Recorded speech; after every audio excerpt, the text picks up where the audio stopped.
It is the News Blitz with Randy Wang on Talk Radio 790 KABC. We're here every single day from 5 to 6 talking about the local issues that matter to you most and taking your phone calls at 800-222-KABC, 1-800-222-5222. Email us as well at randykabc@gmail.com. That's randykabc@gmail.com. I got my ballot in the mail yesterday. Voting has begun. We have less than 30 days until the election season is over. I will be filling out my ballot with my wife this weekend.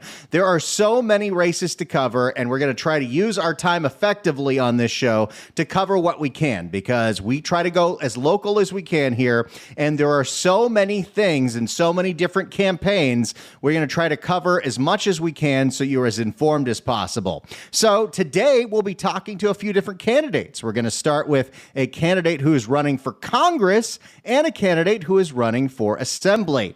Starting off, we're going to go to California's 30th District, the Adam Schiff seat. Adam Schiff has decided not to run for re-election in that seat because he is running for Senate. So now that seat is between two candidates, Laura Friedman, who has been the Assembly for quite a while, and Dr. Alex Balekian. And Dr. Alex Balekian joins us right now on the News Blitz. Dr. Alex Balekian, welcome to KABC. Thanks for having me. Appreciate it. Okay, the first thing we got to get out of the way is so people are aware, where is the 30th District? What is the region that you are looking to represent? The 30th District includes all of Glendale, Burbank, Sunland, Tujunga, Hollywood, West Hollywood, Mid-Wilshire, Hancock Park areas, Echo Park, and Silver Lake, and a little bit of Pasadena around the Rose Bowl.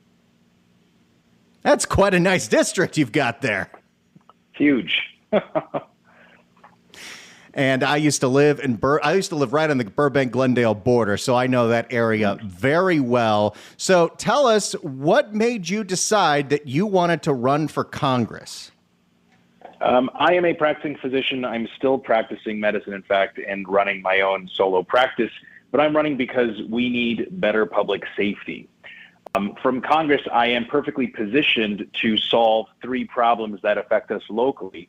One of them being crime, the smash and grabs, another being homelessness, another one being the fentanyl epidemic. All of those three can be fixed from Congress, and I, as a physician, am uniquely qualified to succeed where our career politicians have failed. So I got tired of waiting around for the perfect candidate, and I decided to be the perfect candidate because especially somebody like Laura Friedman, who has been in the legislature for most of the last decade, crime's gotten worse on her watch. Homelessness has gotten worse on her watch. Cost of living has gotten worse on her watch, and I just refuse to stand by any longer. So let's get into some of those issues, because those are some of the most important issues to Californians, especially the people who are in the district you're looking to represent. If you were elected to Congress, what specifically could you do on the federal level to help with our crime problems in Los Angeles County and California at large? So all of us want George Gascon to go. I personally am going to vote for Nathan Hawkman, and my opponent, Laura Friedman, is supporting the reelection of George Gascon. But in a worst-case scenario, if George Gascon gets reelected, we're not going to roll over for 4 years. So what I can do is I can make a smash and grab a federal crime from Congress. So if you were a small business owner and somebody ransacks your place and George Gascon prioritizes the criminal over you, you can come use my law to call the FBI, to call the Department of Justice to get your justice for that smash and grab. Well, and that's interesting that you say that, because you've seen that we've had to get a little creative here in Los Angeles County and the state of California. When there is a way to file a federal charge, we do it because we know the federal charges are going to stick. Correct. Another way that I can improve safety from Congress is getting money for smaller cities who want to start their own police force. A great example I'll give you is Lancaster. Lancaster is actually not that small of a city. It's about the same size as Glendale, 220,000 people. But they've relied prior to this on the sheriff's department. And the sheriff's department has been woefully underfunded by the county board of supervisors. And so Lancaster decided to take things into their own hands and hire their own cops. So what I would do is give money for cities to fund a police department to get more police out there if their existing service isn't cutting it. Well, and you know probably better than most because you live there, like, Burbank PD, Glendale PD, two of the best forces we have in the region. Yes, no, they're amazing. We love our Glendale police officers. We love our Burbank police officers. The trouble is, all of the people that they catch, for example, in these home invasion robberies, they are simply being released by the likes of George Gascon. So there needs to be a comprehensive overhaul of all of these different elected offices, not just with Gascon, but all of Team Gascon, which includes Laura Friedman. Well, and I like what you said about, getting funding to some of the 88 cities in LA County so they can have their own police force. Do you feel the same about the cities that don't have their own city attorney? So, for instance, Gascon does misdemeanors for any of the cities that don't have a city attorney, which is the vast majority of them. But Los Angeles, Santa Monica, Burbank, they have their own city attorney. And one of the things that Gascon did was, well, we're not going to do a whole lot with misdemeanors. Right. So I think first and foremost, ensuring public safety and hiring the cops. But yes, if other cities want to get their own city attorney to prosecute the crimes that George Gascon is leaving on the table, absolutely. I think we should be able to prioritize our tax money to things that give us public security and public health. We're talking to Dr. Alex Balekian. He is running for Congress District 30. Currently, Adam Schiff holds that seat. He's running for Senate, so it's between Dr. Alex Balekian and Laura Friedman, who's been in the Assembly in that district. Now, this is an issue that kind of intersects crime and homelessness, but I would love to hear your opinion on the big statewide issue, Proposition 36. How do you feel about 36?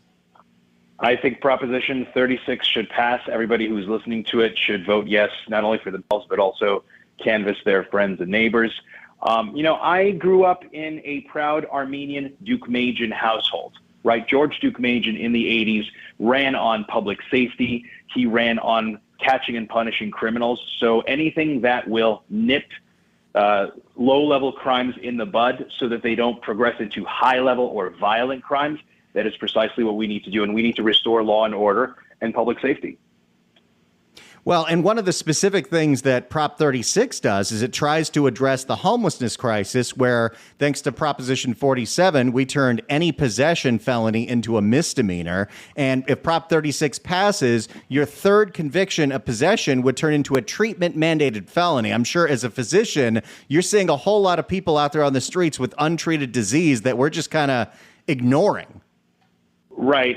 The big fallacy that our elected officials have done is to call this a housing issue. The homelessness crisis is not simply a housing issue. It is an untreated, undiagnosed mental health and drug addiction issue. So the people who are possessing the drugs, the people who are using them, that is an illness that they have. They should not be punished. They should be supported. Their diagnosis should be made and treated. Those people who are dealing the drugs, who are enabling those individuals, who are preying on their drug addiction, those people should have very stiff penalties put on them so that they learn their lesson. But you cannot expect these people simply being put into houses to take care of it when they're not even able to take care of themselves. And as a member of Congress, what specifically would you try to introduce in legislation to help deal with the homelessness crisis that is so acute in Southern California? Excellent question. So the first thing that I would do is reopen the federal mental institutions. There are people who are severely mentally ill with schizophrenia and bipolar disease. They are dangers to themselves and to others, for example, on the metro lines. So those people should be hospitalized. They should get their medicines. They should be made better. And then we ask them, where is your family? The medical literature shows that when family is involved in psychiatric care, when it's involved in drug treatment, the outcomes are better. 40% of California homeless have their family in other states. So from Congress, and also as a physician, based on the data, I can justify transporting 40% of California homeless across state lines back to their home states where they will be closer to their support system. We can pair that with federal dollars in the home states to create drug treatment programs, to create mental health clinics. But most importantly, these homeless people cannot expect to remain sober if drugs are a daily temptation. That is why a strong border policy where we bolster Customs and Border Protection, we intercept these drug treatments, that is paramount if we are to expect to do anything about the homeless crisis. Well, and I love the idea of, dueling more with mental health facilities. It's so difficult to get them approved, get them built, get them zoned in California, partially because the way the laws change, you can't have a facility that has more than 16 beds, because other than that, it makes us think of those draconian one flew over the cuckoo's nest institutions, but you're never feasibly going to solve the problem 16 at a time. And it's not just that, again, so California has a very lopsided homelessness problem, right? So for the number of treatment beds we have too many homeless. And rather than building more treatment beds, we say, okay, let's kind of even out this ratio of homeless to treatment beds by finding their home states and reuniting them with their families. But even more than that, there is a national shortage of drug addiction counselors, of social workers. And, if the Joe Biden and the Democrats are going to do something like indiscriminate loan forgiveness, what I would say is let's incentivize an entire generation of social workers and drug addiction counselors and say, okay, if you are going to study psychology and be a drug addiction counselor and you devote 10 years of your career to, helping the homeless, we will then have targeted loan forgiveness as an incentive plan just to be able to get those skilled jobs that we need. Yeah, because we have certain programs that are like for public service loan forgiveness for teachers or for people in law enforcement. That should absolutely be extended to social workers and mental health professionals, because sometimes those jobs don't pay that well. Correct. And so, as I said, if we are versatile that way and nimble in kind of pivoting and say, okay, so for the next 10 years, we're going to forgive loans for this particular career path. And then once that is resolved, then we're just going to see, okay, now there's a shortage of, for example, electricians who are going to build the electronic cities of the future. Then we'll just go ahead and incentivize trade schools. So I think the government, I don't think loan forgiveness is necessarily a bad thing, but when you do it indiscriminately without a purpose, then it ends up being too costly. We're talking to Dr. Alex Balekian. He is running for Congress in District 30. That is the Adam Schiff district, West Hollywood, Burbank, Glendale, little part of Pasadena, Silver Lake. Love that area. And he is running against Laura Friedman. If you live in that district, you can vote for him if you choose to. Now, if you get into Congress, is there a specific committee you'd love to be a part of? What would you say is going to be your passion when you get into Congress? Well, I'm sure me being a physician, they will probably put me on a health committee, but honestly, I would try to gun for the Judiciary Committee. Why? Because one of my biggest concerns is corruption and term limits. So in order to introduce and shepherd a term amendment to the floor, not just for elected officials, but also for the staffers. I mean, if you think that Dianne Feinstein was running her own show towards the end, the end of her days, you're mistaken. It's her staffers who are there. It's the staffers who kind of are buddy-buddy with the lobbyists. So what I would want to do is get on the Judiciary Committee, which is going to be responsible for term limits, so that I can go ahead and shepherd that to a floor vote. So you are supportive of term limits for federal offices, where we have that in the state of California, but you would like for Congress, for Senate, and for those staffers, they can only be in there a certain amount of time.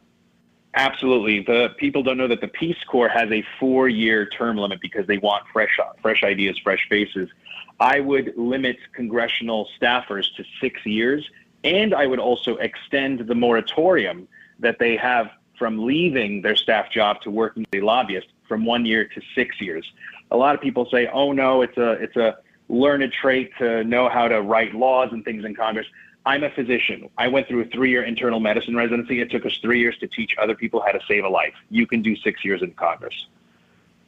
Now, what would you say to some of the criticism we have in California about term limits, how it's turned into this revolving door where people aren't really held accountable for their legislation? They're constantly looking for what their next job is going to be. You run for assembly, you turned out, you run for state senate, you run for supervisor. And when you're turned out all that, you run to be a lobbyist. And the governance that we had before, if you just look at the LA County Board of Supervisors, was pretty solid compared to what it is today.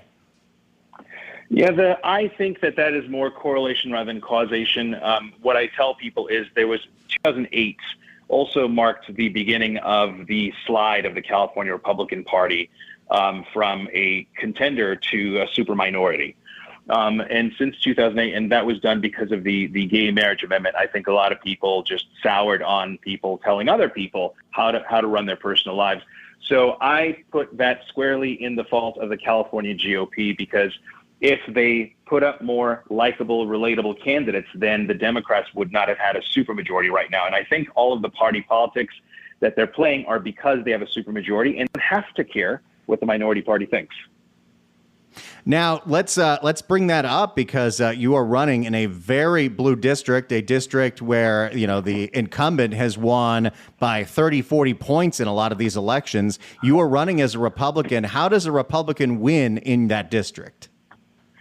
So I'm running as a Republican. I've been a Republican lifelong, but for the last 20 or 25 years, since the Bush-Cheney days, I have been a disenfranchised Republican, and I'm very explicit about that.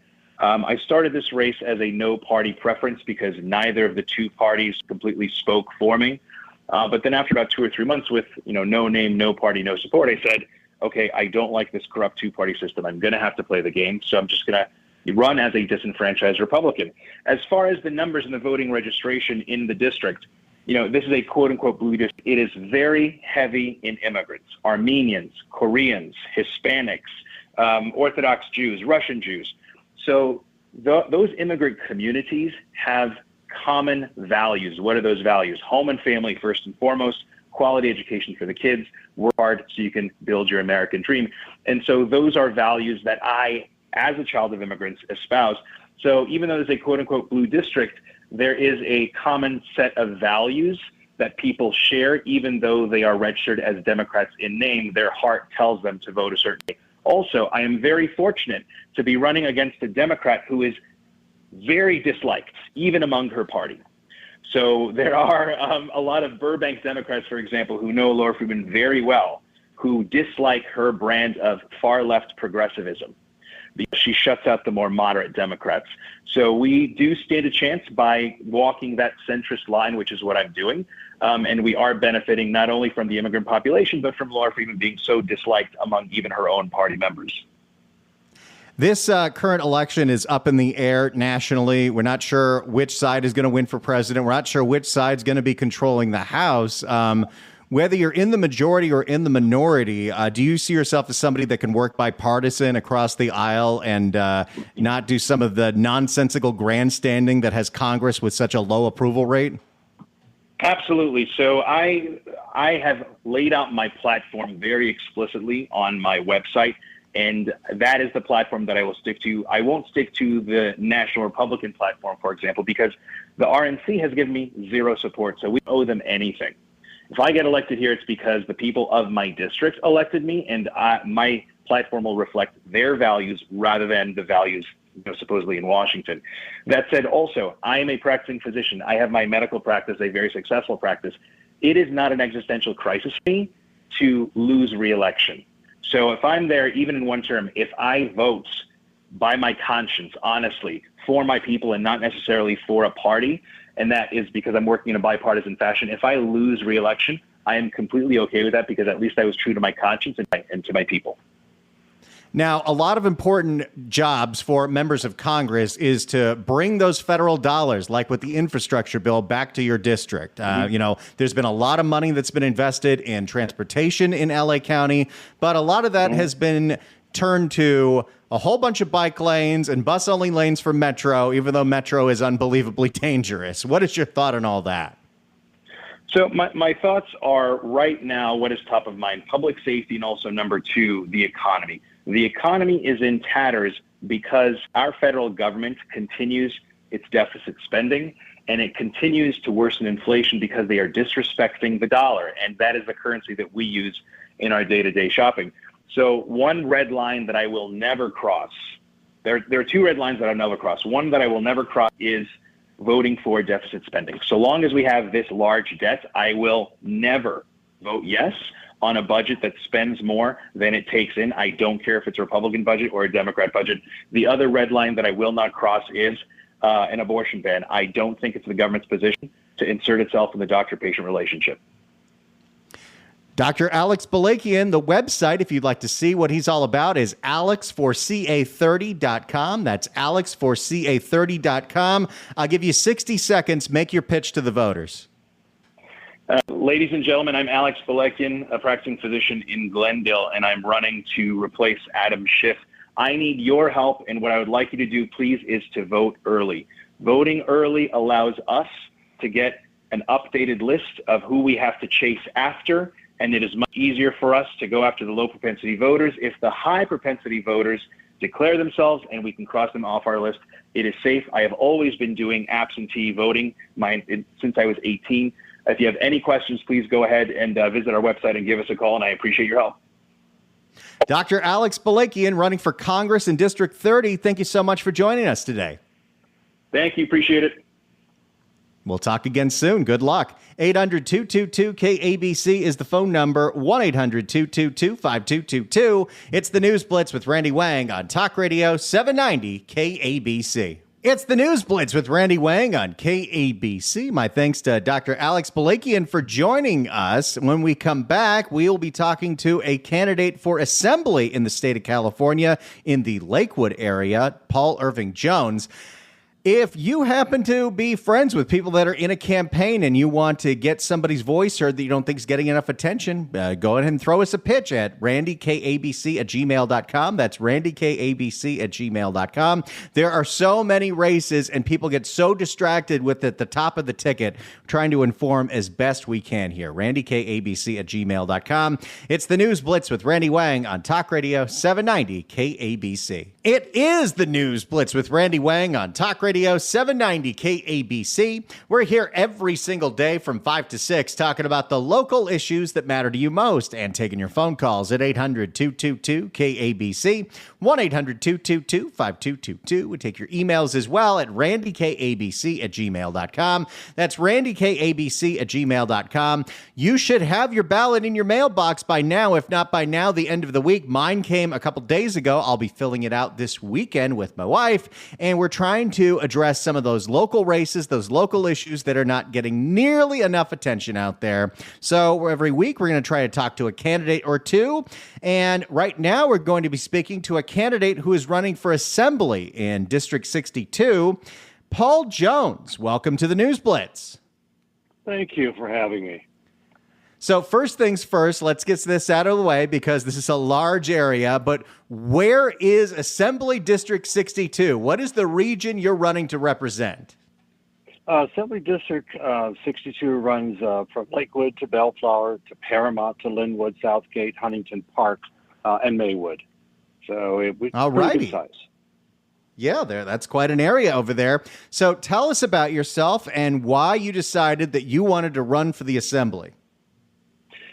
I'm one of those Marines that doesn't know when to stop. Retired jarhead. I ran for Congress a few years ago, which was an absolute nightmare when you have absolutely no idea what you're doing. I couldn't find my backside with a AAA roadmap and a GPS. So I really wasn't planning on running again. But I didn't like what was going on. God and I had a lot of discussions over it, and my wife and I. So did a lot of praying over it and decided this is what I'm supposed to do right now. So if you made it to the Assembly, what are you looking to change about California government? Well, first thing we're going to start off doing is making California first instead of last. I mean, I keep hearing the phrase of turn the page, turn the page, turn it. That's great. Let's turn the page. And instead of allowing illegals in by the thousands on a daily basis through San Diego, it needs to be closed. We need to take care of California first. We've got an enormous deficit, $74, $75 billion at this point. So you have to address the major problems, which for me would have to be the economy. I have a 62% Hispanic in my district. Families that I've spoken to, they're working multiple jobs. Dad and mom come home. One or the other end up working a second job. They may be driving for Uber, delivering food, whatever it is, just to keep, food on the table. I'm somebody born and raised in the south. Well, I was born in the south side of Chicago. My mother was 16, father was 17. And I grew up on the poor side of Chicago. So I'm very familiar with, trying to live from one paycheck to the next paycheck. Both my parents, of course, worked. So it was a difficult upbringing, and then went into the Marine Corps at 17, and did 2 tours in Vietnam. Came home. I'm sure you're aware of, just how difficult it was for a lot of the vets when they came home. Had a lot of problems with nightmares. Anyway, so I understand being poor, so I can relate a lot to what's going on in my district. It's not a rich district whatsoever. So these are the things that I have to attack, which is, number one, close the border, leave the money in California. And I, no matter which direction I go, I know I have to do something and work on the economy and bring down some of these taxes. It's the insanity. Every time I turn around, there's another new tax. Let's go ahead and drill down on that. You'd be in a legislative body, so you would be writing and getting people to vote on laws. What specifically would you be able to, or would you want to get through in the Assembly and the State Senate that would lower the cost of living for people in your district? Attack the tax basis here. It has to attack the basis here. People are trying to pay these enormous taxes. They're seniors or they're on fixed income. And as I said, go after the enormous cost of the inflation here in California, but primarily the taxes. I have folks who are barely hanging on to their homes, trying to pay taxes that just continue to rise. We don't export anything here in California, which is a crime. So it's attack that on taxes, trying to lower those to a place. I mean, I would love to see California become one of many other states that don't have state income tax. It's a formula that has to be worked out by an enormous amount of people. So trying to find. If we did that, would we have to raise property taxes? Because that's a huge chunk of the budget right there. I mean, it is a massive state. It is, and that's the biggest problem. I'm trying to sit down and work across the aisle with others to sit down and figure out a formula. What's going to work? The more people that I talk to in the Assembly and in Senate, they haven't addressed these problems. They're assuming if you just continue collecting taxes, we can solve the problem, and it seems to be a major problem. Keep throwing money at it. Just keep throwing money at it. It doesn't work. So there has to be a way to repeal some of these taxes. The latest one of $1.12 a gallon on fuel isn't working. We collect $2.2 billion a year just in fuel tax. Where's that money going? Trying to just understand, even for me, and I do research and I sit down and I look at the numbers, they don't make sense. So sitting down with as many other legislators as I possibly can, there has to be a way to work this out where we can save California from itself, basically. People just, it's difficult for anyone just to figure it out. And I haven't found anyone yet that can give me a straight answer. We're talking to Paul Jones. He is running for State Assembly in District 62. The website is pauljones4stateassembly2024.com. You can see all his issues there. What do you make of what's going on right now in the legislature with this special session? Because Gavin Newsom has a new proposal that he says is going to lower gas prices by having the refiners hold extra supply so they'll have enough supply when they go through planned or unplanned maintenance. What do you think of what's going on right now? We were exporting fuel at one point. Now I believe the latest numbers, we're importing something like 73% of our fuel. And if we would just turn around and start pumping oil again, that's going to bring us more money and stop importing the oil from all over the place. It's a question of looking at the problem realistically. We have to cut the taxes for fuel. We have to bring more. We have to, pump more of our own fuel here in California. That's something that I honestly believe would make a big difference. I think Trump said the same thing, something of drill, baby, drill. I think we need to bring that back to California. Public safety is probably one of the top issues in LA County right now, definitely in your district. The legislature said that it was going to be their top priority as well, and certain members of the Assembly and State Senate drafted and passed, and Gavin Newsom signed a whole bunch of bills that they say we're going to tackle organized retail theft and some of the loopholes that we have in public safety. Do you think the Assembly went far enough? No, I don't. I was fortunate enough. I've talked to Nathan Hochman this morning. I was in a meeting with him this morning for a prayer breakfast, actually downtown LA. That was one of the things that he brought up himself as far as tackling all of the retail, bringing everything back down to a level of bringing people back into the realm of let's sit down, let's figure out the best laws, how they're going to be applied. And I really enjoyed sitting there with Nathan this morning and listening to him. He spoke for about all of these issues. And I really think he's the one that will bring us back into stopping some of the retail traffic.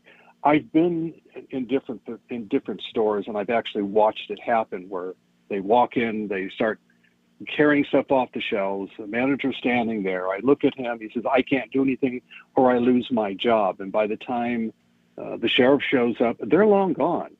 And it's a question of, if you're not going to stop them from stealing everything, they're going to continue to do it. So we have to make laws that are serious enough that they understand that if you commit the crime, you're going to do the time. And I think that was a saying a number of years ago. So it has to be applied to everyone overall, whether it's retail theft or burglaries or car theft. Catalytic converters seem to be a big thing right now. Every time you turn around, I'm watching them on the different outlets talking about just that. Oh, yeah. We're speaking with Paul Jones. He is running for state assembly in District 62. I would imagine if you are endorsing Nathan Hochman, you also are in support of Proposition 36, which would include treatment mandated felonies for drug crimes and elevate to felonies for repeat theft. Yes, most definitely. The health department handed me, as far as on the drug problem goes, I've been given Narcan, which while I'm out canvassing and knocking on doors, I'm handed this because I'm running into a lot of people who are so heavily involved in the drugs, they're dying on the streets. Unfortunately, I've watched and couldn't do anything about one individual on Alameda in the city that it was too late. I'm tired of watching people die from drugs. There's so much coming in through the border, and I've been to the border, so I have a better understanding of what comes through that border. So the drugs have to stop. You have to have a way of putting them into some type of rehab that will give them the needed help to end the drug problems. A lot of them, I'll admit that I've spoken to, don't want to stop. They're into their drugs, and trying to explain to them the end result very much of the time is going to be you're going to OD. There may not be anyone there to help you. We're speaking with Paul Jones for State Assembly. Paul Jones for State Assembly 2024.com is the website. Of course, the biggest issue, not just in your district, but the entire state of California, is homelessness. Do you have any specific strategies you'd like to introduce into the legislature to combat what seems like an intractable problem? We spend, $28 billion a year on homelessness, and which has made us number one in homelessness. The ones that I've spoken to, a lot of them will take the assistance. A lot of them, they don't want to because they're free. They can do whatever they want. They're living, free and clear and committing crimes and doing their drugs, and it doesn't really matter to them. Unfortunately, you may think that I'm hard about it, but give them a choice. You can either accept the help or you're going to be given the help, whether you want it or not. It has to be stopped. There is no other way that I can see without literally, this is your choice. Either do it voluntarily so we can help you, so we're not picking up your body laying in some doorway or on the curb, or we're just going to bring you in. Here's the help. You don't have a choice. Seems pretty common sense. Paul Jones, he's running for state assembly in District 62, which is part of the Bellflower Lakewood area. You can see everything on his website, what he stands for, Paul Jones for stateassembly2024.com. Paul Jones, thank you so much for coming on the show today, and thank you for your service. Thank you. God bless. I greatly appreciate it. There you go. It's the News Blitz with Randy Wang on Talk Radio 790 KABC.